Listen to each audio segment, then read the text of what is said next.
పాఠశాలల అభివృద్ధికి దాతల సహకారం ఎంతో అవసరమని బాపట్ల విద్యాశాఖ అధికారి నిరంజన్ అన్నారు.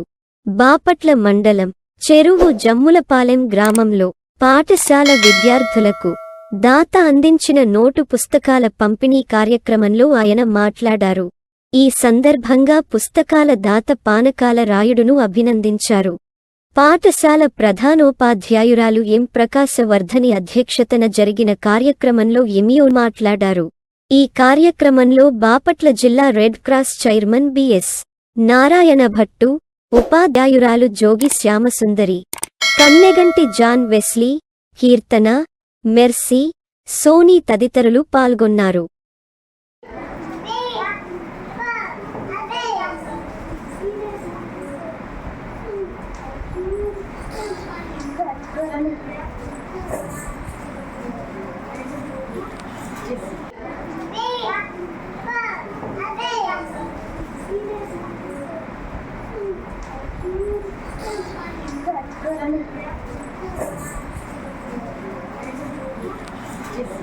జాన్వేశ్వరి గారు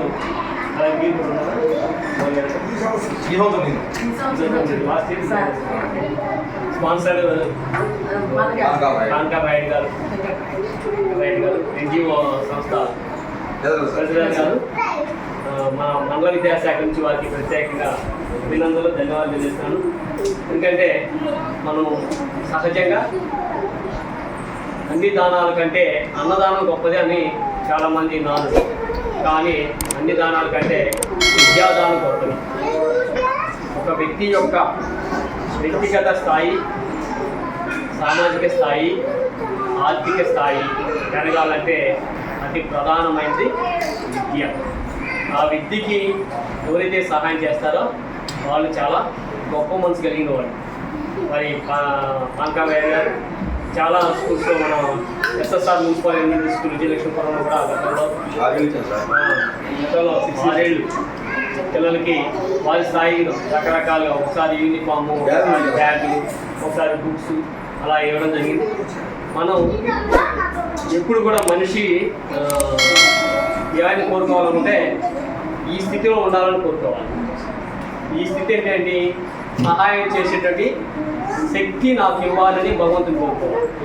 ఎప్పుడు ఇతరులని ఈ విధంగా అనుకోకూడదు, ఈ విధంగా ఉండాలని కోరుకోవాలి. అది అటు కోరుకోవడం అంటే మనం తగ్గించుకోవడం, మన స్థాయిని మనం పడిపోయేటట్టు చేసుకోవడం. కనుక మనం ఎప్పుడు కూడా దేవుణ్ణి ఉన్నత స్థితిని, నలుగురికి సహాయం చేసేటటువంటి స్థితిని కావాలని కోరుకోవాలి. ఆ స్థితి మరి రాయుడు గారు మీకు ఇచ్చారు. ఆ భగవంతుడికి కూడా ప్రత్యేకంగా కృతజ్ఞతలు, స్తుతులు. అలాగే మరి నారాయణ భట్ గారు చాలా రకాలైనటువంటి యాక్టివిటీ చేస్తూ ఉంటారు. మరి ఆయనకి దీనికి అంతం లేదు. నేను దాదాపుగా 10 సంవత్సరాలు బాపట్ల పనిచేస్తున్నాను. చాలా రకాల యాక్టివిటీస్, ప్రత్యేకించి న్యాచురల్ కాలమిటీస్ ఏర్పడినప్పుడు చాలా చక్కగా స్పందిస్తారు. మరి ఆ ప్రజలకి అవసరమైనటువంటి అవసరాలు కూడా చూపిస్తాం. అలాగే మన పాఠశాలకు సంబంధించి మరి ఆంధ్రజ్యోతి విలేకరి గదాజ్ గారు మన పాఠశాల పట్ల మంచి అభిమానం కలిగి మన పిల్లలకి చేరునివ్వాలని, పిల్లలకి ఎంతోమంది సహాయం చేయాలని తన స్నేహితులని కానీ తన మిత్రులు అలాగే స్నేహితులు బంధువులు అందడం ద్వారా మనకి ఈ యొక్క సహాయ సహకారం అందిస్తున్నటువంటి వారికి కూడా ప్రత్యేక ధన్యవాదాలు.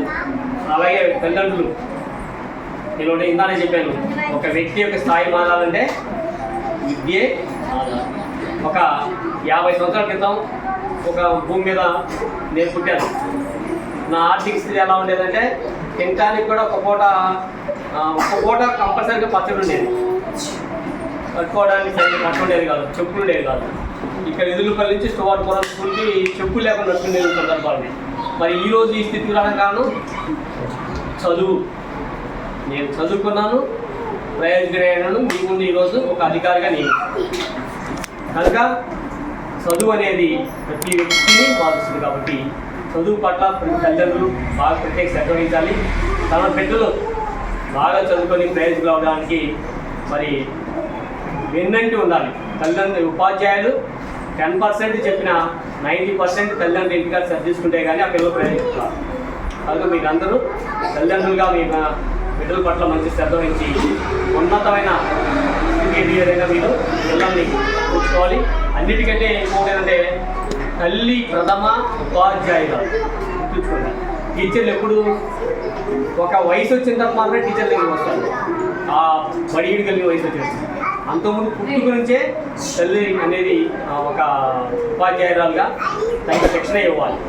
తగిన విధంగా పిల్లల్ని క్రమంగా నేర్పించాలి. ఏది చేయాలో ఏది చేయకూడదో నేర్పించాలి. ఆ విధంగా నేర్పిస్తేనే పిల్లలు మంచి ప్రయోజకులు అవుతారు. ఆ విధంగా చేయాలని మీ అందరినీ కోరుకుంటూ, పిల్లలు వినండి, మీ అందరూ కూడా బాగా చదువుకోవాలి. ఇందా మీరు ఏమైనా సేవ చేస్తున్నారు కదా, చేస్తున్నారా? ఏం సేవ చేస్తారు? మీరు బాగా చదువుకొని మీరు కూడా ఇంతకంటే గొప్పగా మీ ఊరికి, మీ గ్రామానికి, అలాగే మీ స్కూల్కి సహాయం చేయాలి.